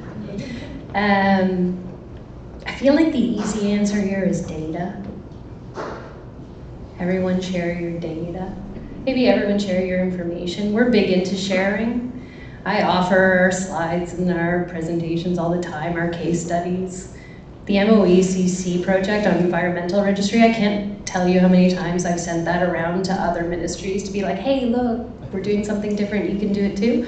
But I think other examples that we could share would be really helpful. This is all from my perspective of, I work with partners at the first point where they're coming in with projects and ideas and things that they want to work with the Ontario Digital Service on. And there's a lot of kind of culture shifting and thought shifting that we have to do around how they want to approach that project, which is why I use examples like the environmental registry so often. So for me personally, more examples from other governments where they've taken that different approach on service delivery would be helpful. That just feels like being selfish though. Single sign-on. And I think maybe just at the very beginning, one of the things that you talked about, Mark, was having some good use cases of journeys that go through those three levels of government.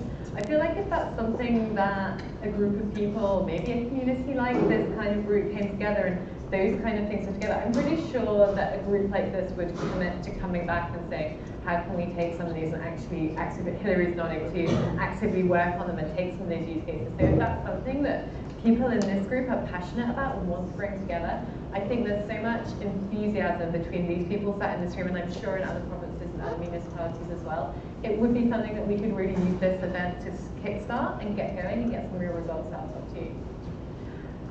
Over to questions. There's a mic in the middle. Give me a brave first person.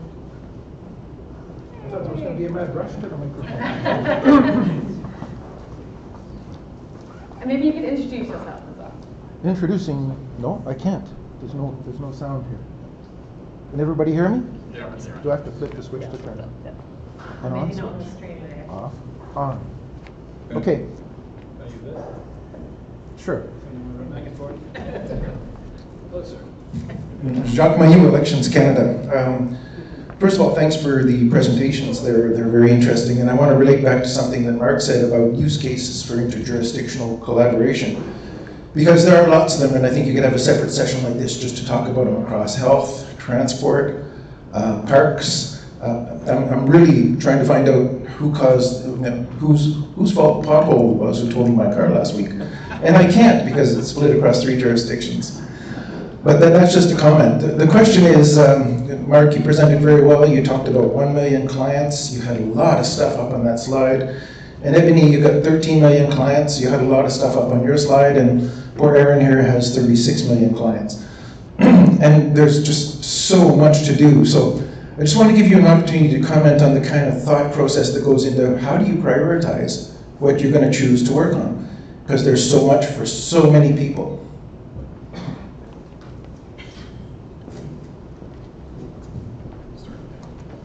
It's a good question, Jack. Jack and I used to work together way back when. I haven't seen Jack in, like, what, Jack, 15, 20 years? Probably. We're not that old, are we? No. 5 years ago, yeah. It's a good question, Jack. I mean, I come back to trying to be really, really, really good at the core service delivery in digital and trying to address that. I think for us, we tried to focus on 4 key opportunities that I thought was critical. When you looked at that service delivery process that I talked about, I think for us, we want to, so 4 key things, right? One is around providing that kind of anywhere, anytime access. I want to reach out to people and provide them with the access that they need to the city. The second big opportunity for us is that whole kind of visibility and customization around the interactions that you have with us and how you can customize that. The third big piece is around having, providing folks with the personalized, consistent experience. And all of this translates into core platforms we need to look at. So it's anywhere, anytime. It's the opportunity for people to customize their interactions and have full visibility around their actions. Third piece is around our ability to maintain a consistent conversation with clients. And you talk about things like case management, workflow, and those kinds of things. I mean, we can translate all that. And then the fourth big opportunity is around having that client-centric real-time analytics on our clients and on the service delivery. And for me, when you talk about prioritizations, Jeff, like, we looked at kind of all the landscape, and in digital, you can build a massive program. But for us, those 4 key areas, if we could do a really, really, really good job at those 4 key areas in digital, I think you're going to see all of the stuff I had on those slides come to fruition.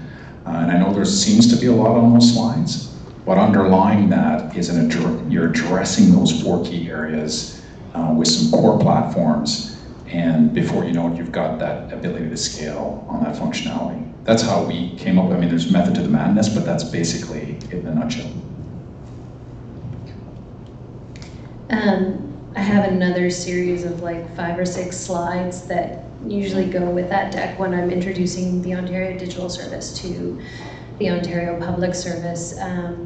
We have a couple of different levels of engagement in our organization because we do the co-delivery that I talked out at the end of the presentation, but we also manage and run Ontario.ca as the government's official website. So there's a whole mass of incoming work and management that's related to that.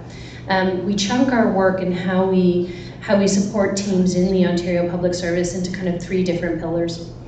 One is Empower, and this is about developing self-service model for following the digital service standards and working in the way that the Ontario Digital Service does, but in individual projects or even in developing your content for Ontario.ca. So the goal of empowerment is really to help teams do the work on their own while still following the service standard. And for that to function well, in my mind, the opportunities to prioritize things like the toolkits or the style guides, which I didn't show you, the design guides, the kind of nitty-gritty guidance for teams to actually do that is really important.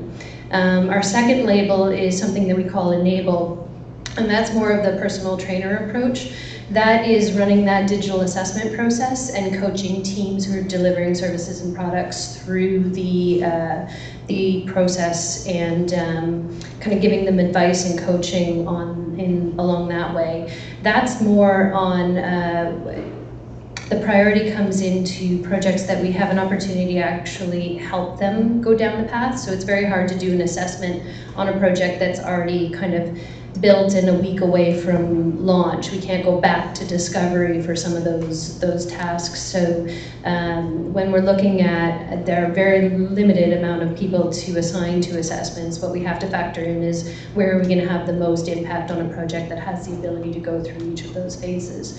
And then our last level of engagement is Engage, which is not a very unique name for it when we start to talk about an Engage model. But it's really co-delivery, and that's when we get into projects like MOECC, and when you start to talk about prioritization, that's where we really have to have a good filter because we do have limited resources to build. We are hiring Drupal developers. Please contact me.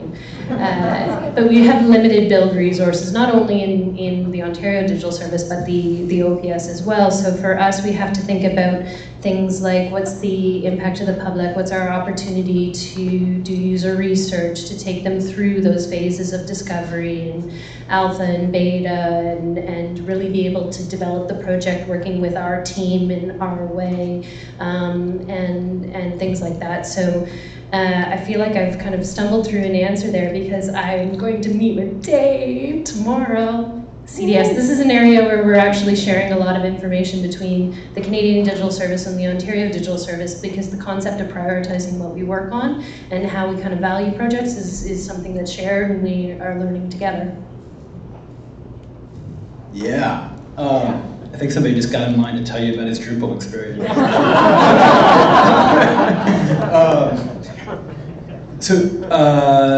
Project selection in a sea of opportunity,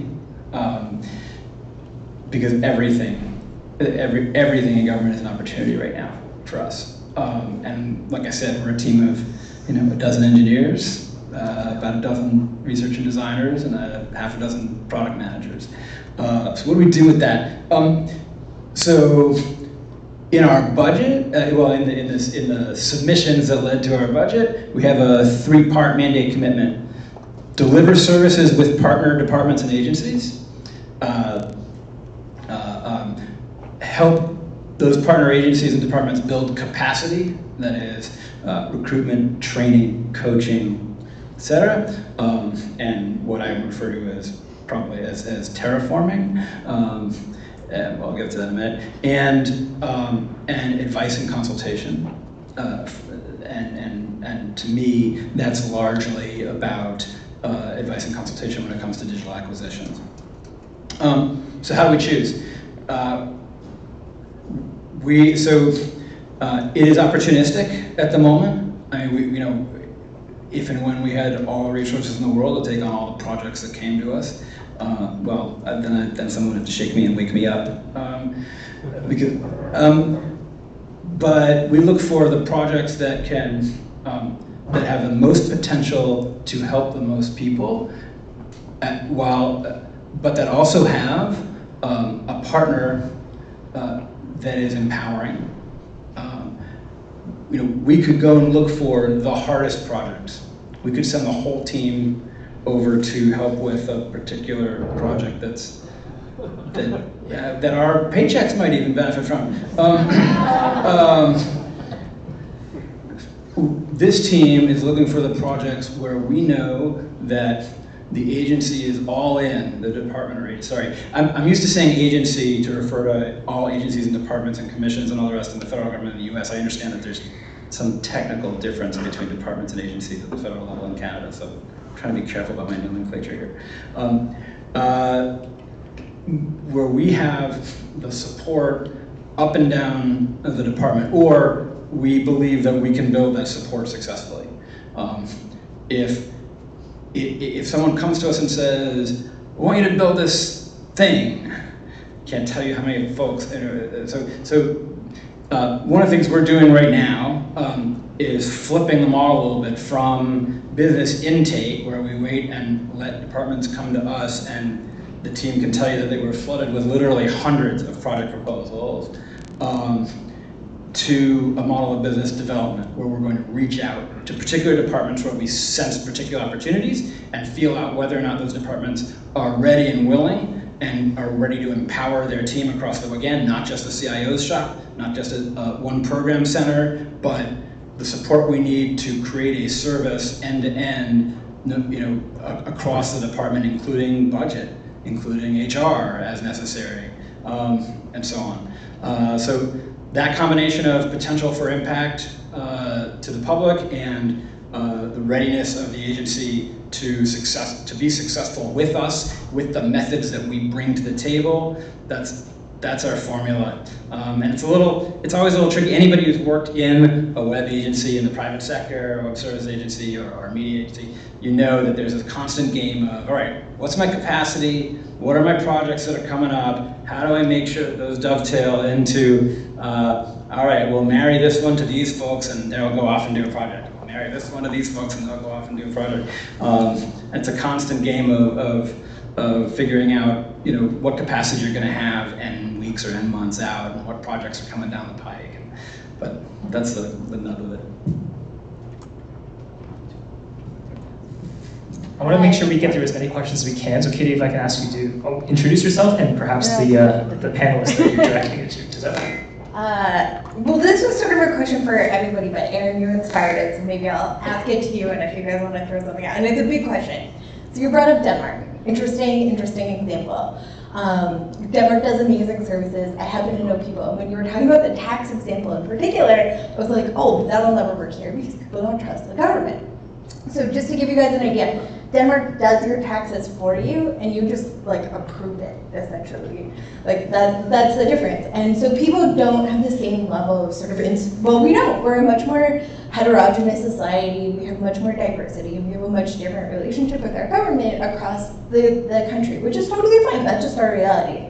But how do you act where the services that you're providing are essentially often the first point of contact for citizens with the government? How do you deal with that trust issue and building trust with citizens as an institution? How do you moderate and you're such an important factor for some people as that first touch point.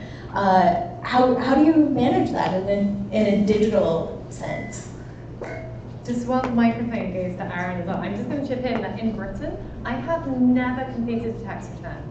You just say, not because I'm just not paying my taxes. You just say have to, and no one in Britain trusts the government. We hate the government. Yeah, interesting. So I think it's there is a way of turning stuff up, and that actually wasn't a digital thing. That's just the way the system was. Yeah. But anyway. So I actually think you've gotten to the very core of why we're here and what we're doing.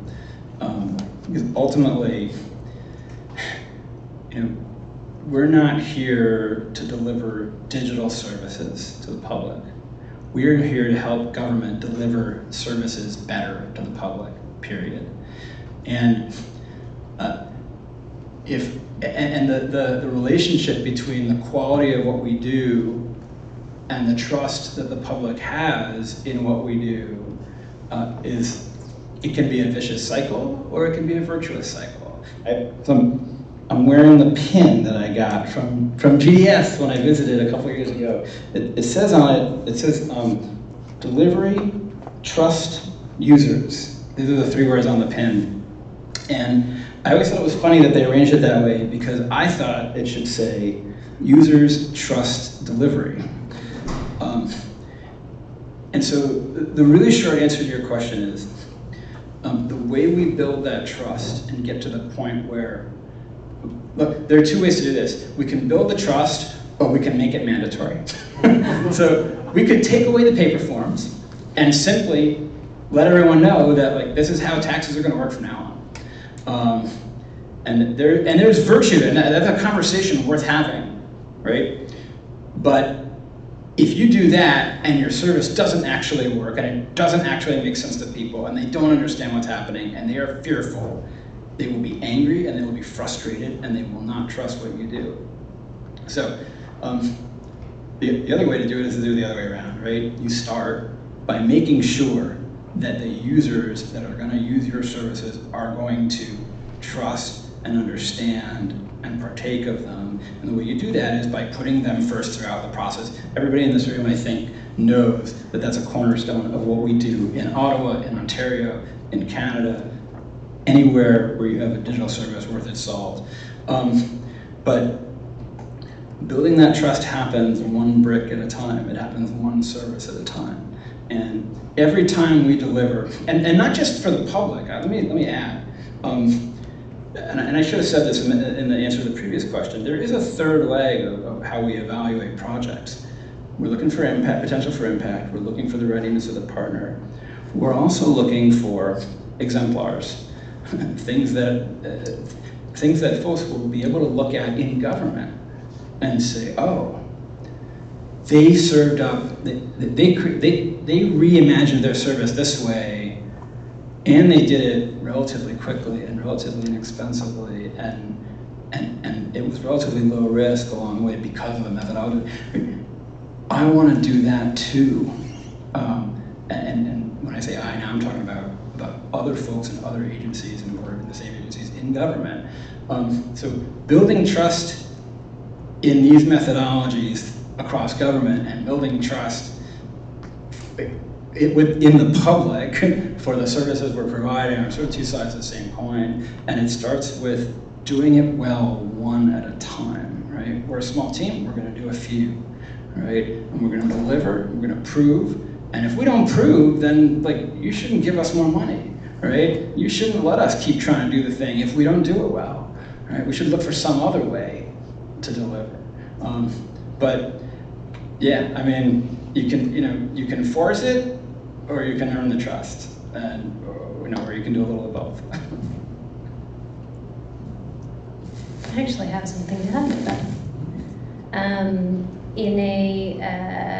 Before I was at the Ontario Digital Service, I worked for Service Ontario, and we actually looked at the concept of trust in the government and the various issues that play into that, and why people weren't using some of the digital services that were available.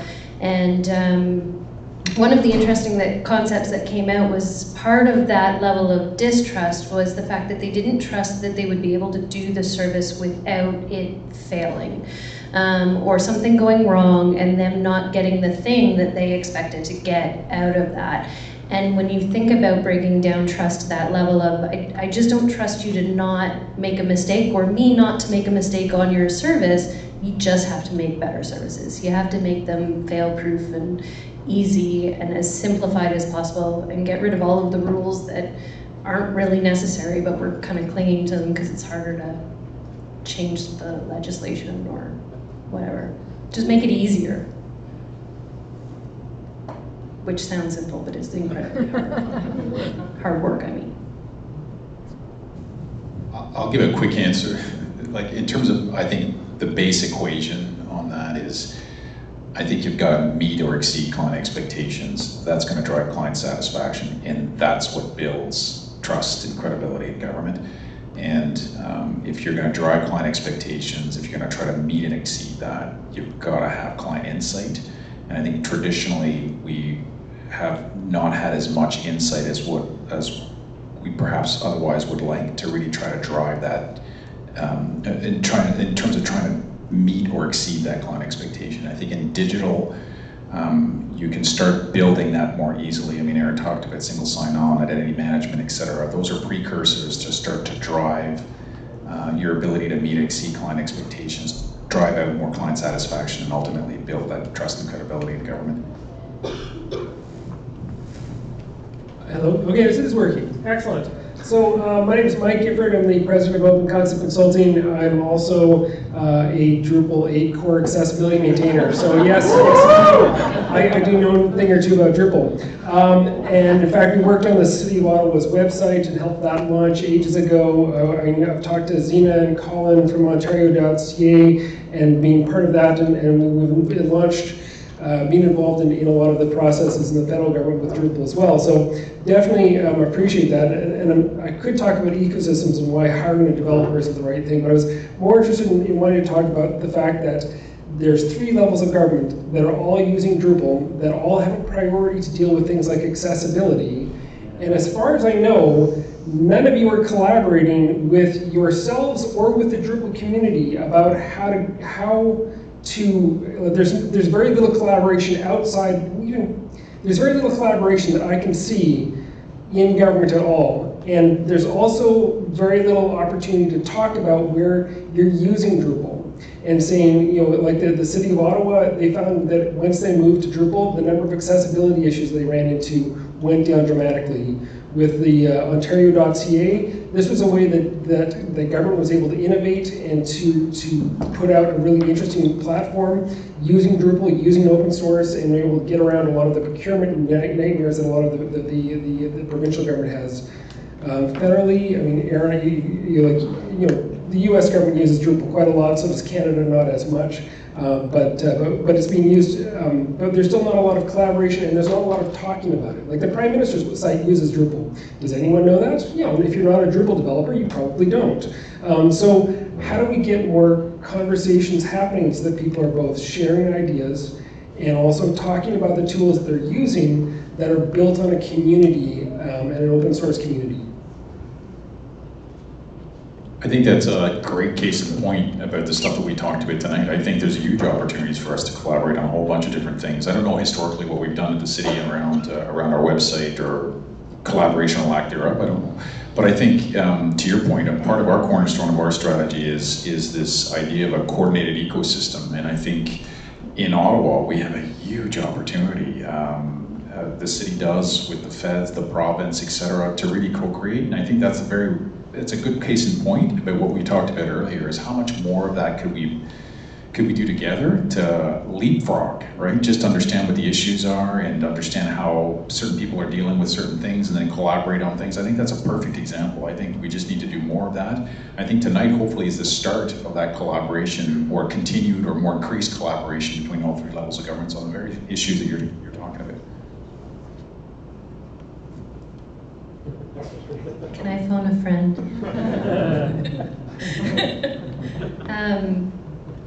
Yeah, well, at the surface, I think it's a great idea, but in the business unit, I think lots of things are great ideas, and then I turn them around to our tech team, and they're like, oh, there's all sorts of challenges to this, which I would not have thought of. So I don't want to start spouting off what I've heard we're doing without it being informed. I don't know if Sheena, our very new tech manager, has anything she would like to add. I would add, for example, we're starting to... I knew you had stuff to add. One of the things we're doing more recently is working with Drupal North conference is coming up soon. So one of the things we're doing is having a panel and being part of it. That's one way to be transparent. So that's one of the things we're doing. Other than that, yes, we're trying to be more open about sharing how we're doing it or how we're using it, but we're still working on how to do that right. So it's a work in progress. Okay. I'm going to try and do this in the presence of somebody who was much more involved in setting up an extremely successful example of standards that are picked up and adopted by many others. I'm going to speak a little more technology agnostically, only because Drupal is a terrific tool and it's great for some things, and but I do think that that user interface, that user experience, consistency, and baseline accessibility and responsiveness. These are all things that that transcend the underlying technology, and that I do think it's possible for us to, at the very least, set the lead. And I think in the U.S., ATNF and USDS together were able to set a really good example of this, creating the U.S. web design, what used to be called the U.S. web design standards, which are now called the U.S. web design system, which has been adopted by hundreds and hundreds of other organizations, state and local governments, private sector institutions, other international governments, because it's a good set of tools. It was done at a high level of quality. It was done with a ton of feedback from developers as well as YouTube. And so it made the right thing the easy thing. The GDS web design, I'm not sure what it's called. I don't remember the phrase. There's an equivalent system for implementing all that stuff at baseline on GDS UK websites, and that also had a tremendous amount of success in the UK and adopted overseas and by other countries and so on. So it's doable, whether we as Canada decide to adopt wholesale or mostly wholesale someone else's system, or take a look at the best that those systems have to offer and put together something that is best suited for us. And these are conversations that at a certain level should happen at the federal, provincial, territorial, local confabs. On the other hand, sometimes these things go viral because somebody makes a good thing, and so yeah, I don't know what the answer is yet. It's not on my candidly, it's not on my immediate radar because we have sort of more fundamental building blocks to be working on right now. But it's certainly one of the things that I would like for us to be able to tackle before long. James, do we have time for another question? Yeah, one more. So, it's working. My name is Louisa. I'm a design strategist, and I have a background in architecture and urbanism, so definitely I'll ask something about smarter cities. I'm not saying smart, but smarter. So my experience that, digital services has made parking tickets a lot easier to pay for. But when we were talking about integrated experiences, is it really that we want to make parking tickets a lot easier to pay for, or are we trying to, or are we supposed to make the integrated experience of using transit a lot better? And how do we bridge the gap between digital services and physical services? So, at base, federal government isn't in charge of many, if any, parking tickets. But it's an example, right? And you could cross-apply the question across any number of other types of services and any number of other agencies.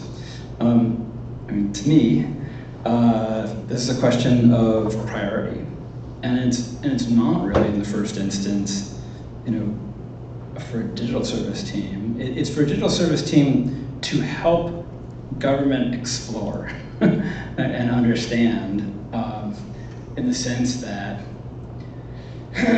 so I used to do these presentations at ATNF where would say, we're actually a change management office disguised as a digital services office. I used to say that because not a lot of people like to say, hey, you know what I need? I need someone to help me rethink my service, right? Because that's what you do. But it is pretty easy to invite the computer people in to talk about the computer stuff. And so, ATF, as often as not, would be asked to come solve a computer problem, and of course always lead with, all right, let's talk about your users. Let's talk about your service.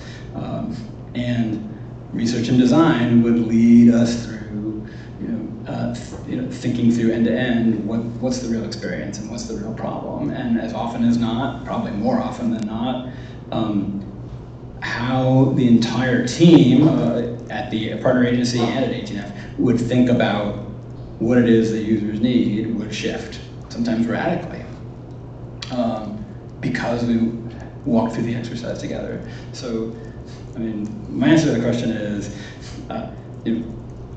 the more we can get departments to think about their users and not necessarily just about their process or their requirements or their organization, but about the users and the services we are providing them, the more often we'll avoid the parking ticket problem rather than make it easier to pay them. I was going to say something very similar. So in the presentation we talked about the 14 digital service standards and the fact that 8 of them are about understanding user needs.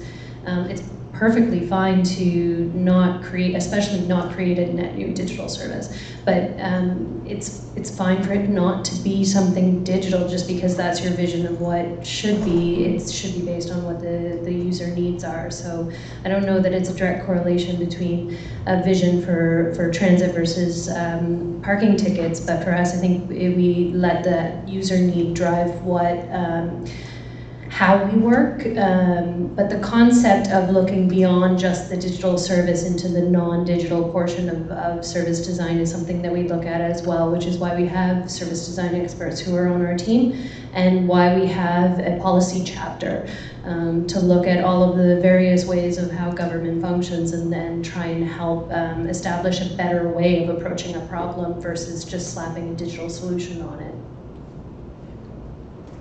Yeah, I'd echo what my counterparts are saying. I think that the client experience is king in digital, and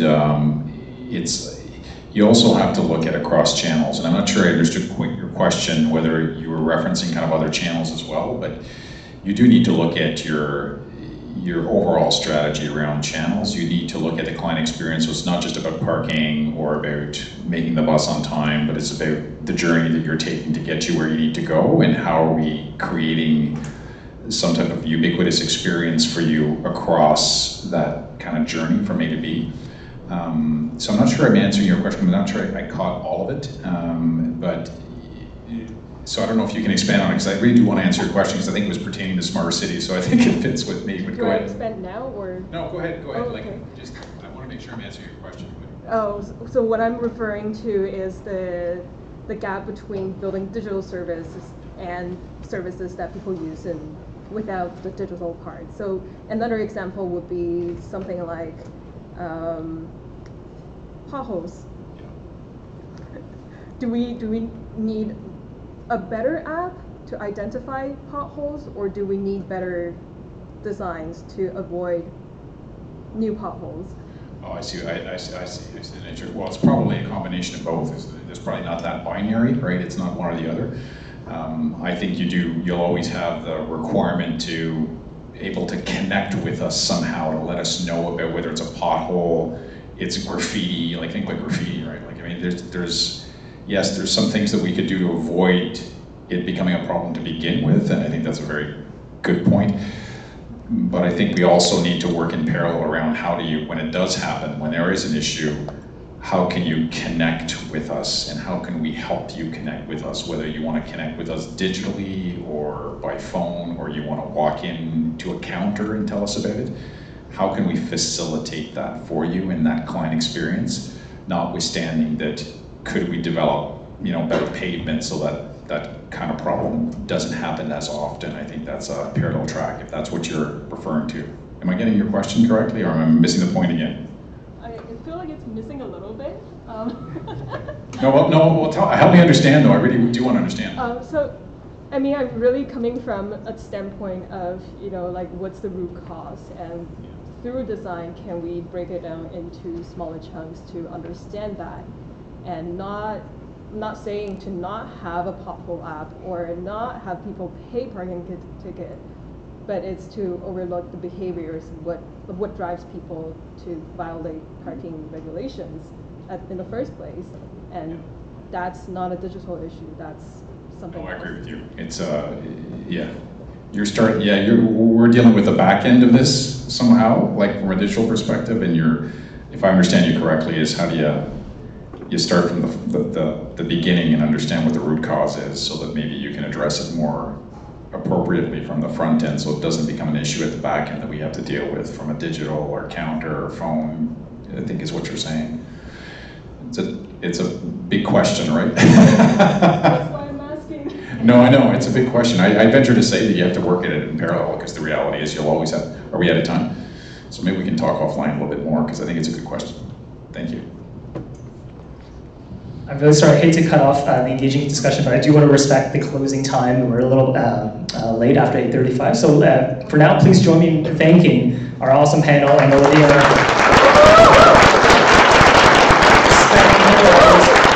I do want to point out, a lot of them, it's very clear that they're all committed to working on the open. That was a theme that came out really loudly and clearly. I do want to point out that working on the open, as I understand it from a citizen perspective, is not just doing the amazing blogging and the writing and the sharing that you guys are doing, but it's also showing up to community events like this. It's showing up and being present, reaching out, and actually engaging with the public and the community who are really keen to co-create and collaborate with government.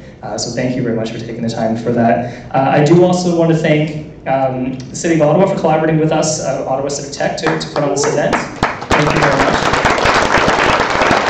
To Baby Yards and Michael Tremblay, your team at Invest Ottawa, for hosting us tonight. And really all the volunteer organizers that are part of Ottawa Civic Tech. Somebody was asking me, are we a nonprofit? How does this run? It's entirely volunteer driven and run. We've been hosting weekly meetups for almost 2 years now. It's not easy to do.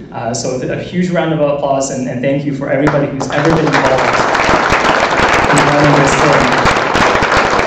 I do want to give a quick plug on behalf of Code for Canada. I'm on the board, so I kind of have to do this, but there's a lot of public servants in the room, and if what you heard tonight resonates with you and you want to get more involved and more involved in this area, Code for Canada is collaborating with Ryerson University to offer an online course on digital government and civic tech. So if you're interested, go check out, find them online, Code for Canada or at Code4CA on Twitter. And lastly, join us, come back for another Hack Night. Not all Hack Nights are this big and this crazy. This is quite a special and exceptional event. But like I said, we meet every Tuesday. So I do want to say thank you to Zaina and CompuCorp, who was there a second ago. But CompuCorp is an amazing local social enterprise that has been hosting us for the month of May. They work in digital literacy and inclusion. And next month in June, we'll be at rebel.com, another fantastic local technology company. So look us up. All the details are on meetup.com. And we hope to see you again for another event. Thanks for coming tonight. Have a good evening.